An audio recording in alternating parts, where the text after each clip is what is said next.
viewers. You are welcome to another episode of The Home We Built. We want to thank our viewers that have sent their questions and comments. Thank you. God bless you.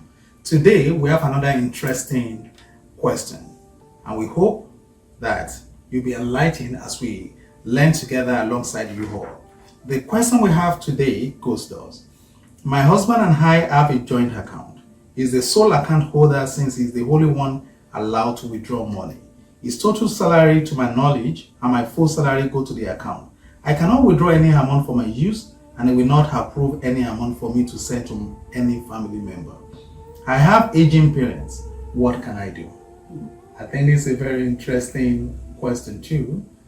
So the wife and the husband, they have a joint account, but the husband is the only one that has access to this account. He must be a powerful guy, I guess. So I want to ask, does anybody want to start first? That's not sitting well with me, but it's not about me anyways, yeah. This is about, for me, from my point of view, I don't know the entire story, but just from what you just read and what you're saying here, this is about control for me. It's sheer control, so it's a joint account. Why is he the only one that has access to the fund there? If my salary is going there, and assuming, she said his total salary, to my knowledge, so it's not something that she can even ascertain. So if my salary is going there, even if your salary is going there 100%, why are you the only one that have access to the fund? This woman, this is an adult you're talking about. I am not against a joint account. It's something that I buy into. However, I'm of the opinion that each spouse should still have their own separate account. Decide how much is going to go into the joint account. How much of my salary are we going to put in the joint account? How much of yours is coming into the account? And whatever is left, I can do whatever I want with it, including sending money to my family, sending money to my aging parents, to earn whatever else that I want to do.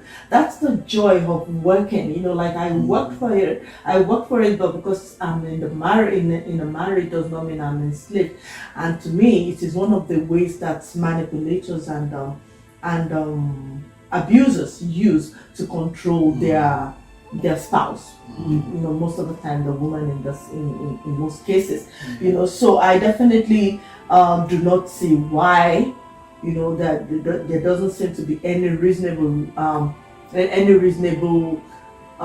person or individual that should be doing that, not the wife, not the husband. Yeah. And even in many cases, not so the you are children. saying, in essence, even if the wife is the one doing that, it's also wrong. Whether it's the husband, and even it's not even the parents doing it to your children, Right. So nobody in their reasonable sense should be doing that. I'm sorry, pardon my language, but it's definitely not working out here. Yeah. There's a lot of resentment, and this is going to spill definitely into their relationship in its entirety. So it is not just the money. Yeah. It is not. It's about the control. It's going to spill over to other aspects of it. So I can imagine. Yeah. Mm-hmm. All right. Okay. Any other similar or different opinion about that? Yeah, I have the same thought with you, but we need to educate ourselves. Yes. Because from this narration, yes, you see, he said he is the sole account holder. Why? Yeah. This thing is partnership. It's not so. Yeah, maybe he has more accounting background and. No. It doesn't matter. We don't know the country that both of them they are. But like in Canada, for instance, if you are joint holder, yes, when you get to the bank, they will give you your own ATM card. You too, you will have a card. That's right. Does that mean that the man collected hers? Or what? Or does that mean that she doesn't have the access to go to the bank and probably tell them that this is the situation of things? So she is silent on that. But at times, just as you have said that, this is one of the ways in which the abuser, they use to control their victim. And we don't know the relationship between them right from the beginning, whether the man have a controlling power over her. And to me, she said, what can she do? You can tell your employer that you want certain percentage to go to this bank. You can have your own bank. Then a certain percentage will go to the joint account. And on that personal account, a certain percentage will go there. You may not just go and discuss with your employer without carrying him along. You need to sit him down. Okay, this is the situation. I need to take care of my parents. You have aging parents, I have aging parents. You are taking care of your family. I cannot be begging you over what I have worked for. Yeah, and I think that brings me, sorry for cutting into that. You know, she just said, I cannot be begging you for what I've worked for. I think everybody has the rights to take care of their parents. And maybe not only that, to even spend money if they have worked for it. Let's be. And we're now bringing this in the context of a couple that have, of course, talking about joint account, different account. What works for one couple might not work for another couple. Exactly. There are couples that don't have joint accounts. No. Exactly. And They are living fine. Absolutely. Yeah. And there are couples that have joint account and they are very happy. But I think the problem is not whether it's joint or not. The problem is that from what the person who has the question has written here, it says, he will not approve any amount for me to send to any family member. Maybe it's even beyond sending money to family members. You know, I think, you know, for me, this question or this relationship comes across as an unhealthy relationship, you know, point blank. You know, it comes across, to me, it's not just settling well, there's nothing about this that looks healthy, you know, because this is a grown adult and this is an adult, you know, and then if you will not allow me, you will not approve, you know, for me to, so he will not approve. What does he approve? Okay, so that brings me to another question. So, he will not approve. So probably the man has a traditional mentality that I am the man of the house, I'm the head of the home, and I need to approve everything that goes in here. Unfortunately, this is not working. This is not Obviously, working. it is not working. This is my right. It's not you standing in the family that you want to take control of your husband. But I work for this thing. It is my sweat. For you to be a man enough, you must be able to take care of your family in the first instance, not depending on the income of your wife. Now, the wife now agree that let's join our accounts together. It has to be in proportion. You know, in a relationship, there is always compromise and negotiation. Yes. And most of the time, we end up having a compromise instead of negotiation. This kind of relationship with them is a compromise relationship, whereby the husband said, okay, you have to put down your 100% and I have to have a total control. It's yes and no. And the wife, the victim, will always say yes, yes, yes, yes, yes. But in a relationship where there is negotiation, it will be, okay, let's sit down. How much, let's outline how much do we need in the house. We look at the expenses in the house.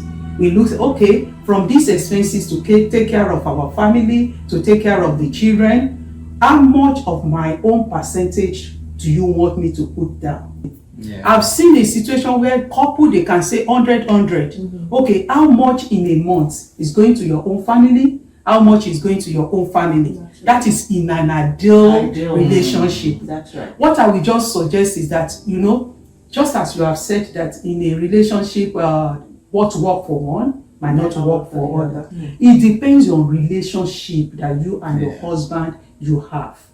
If you know that your husband or your spouse is such person that doesn't even care about you, not to talk about your own family, then you don't do joint accounts.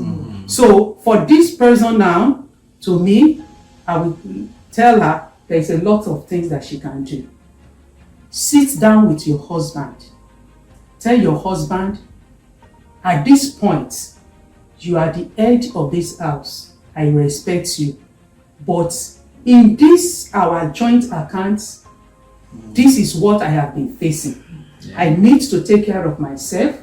I need to take care of my family back home, especially my parents. And since it's not forthcoming from our own joint account, I think I will resolve that this certain percentage will go to the joint account, and this certain percentage I will retain within myself. Okay.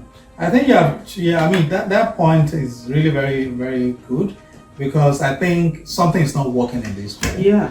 And if the wife keeps on, I mean, I believe it's the wife that wrote this, she'll probably get to a point in which she might have nervous breakdown. Mm-hmm. So she Of course, should she not, is already. Yes. So I mean, I would subscribe to what you just said, that they need to have a conversation. They need to negotiate. This is not working, and she needs to create an alternative platform that can work. Mm-hmm.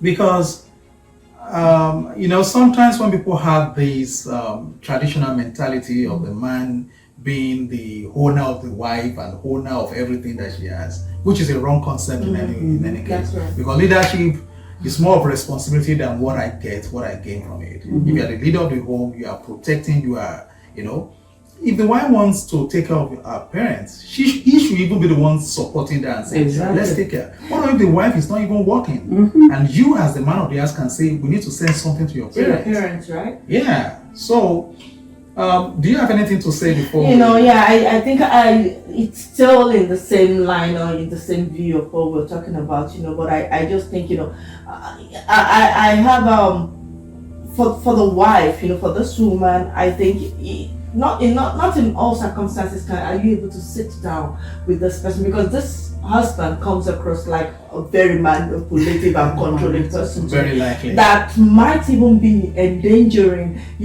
sitting with such a person might actually be endangering, because it's like, how dare you?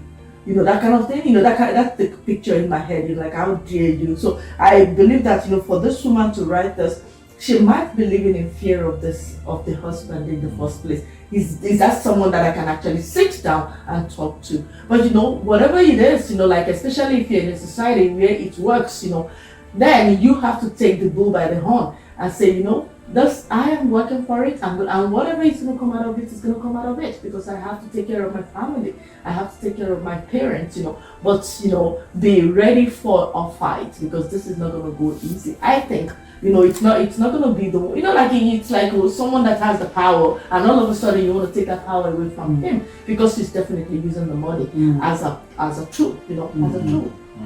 Yeah. All right. So to summarize, I think it's fair to say try negotiation, try talking. But like you have just said, maybe that may not work in some, depending on. But some negotiation might work, and if it works, thank God, and Absolutely. that's good. But if it doesn't work, the woman should not subject herself to a situation in which she might get to the point of nervous breakdown. That's Yes. There's nothing as bad as somebody working their life and you don't even have access to the Access to your money. just because you are married to a man. So it's really very important. right. All right.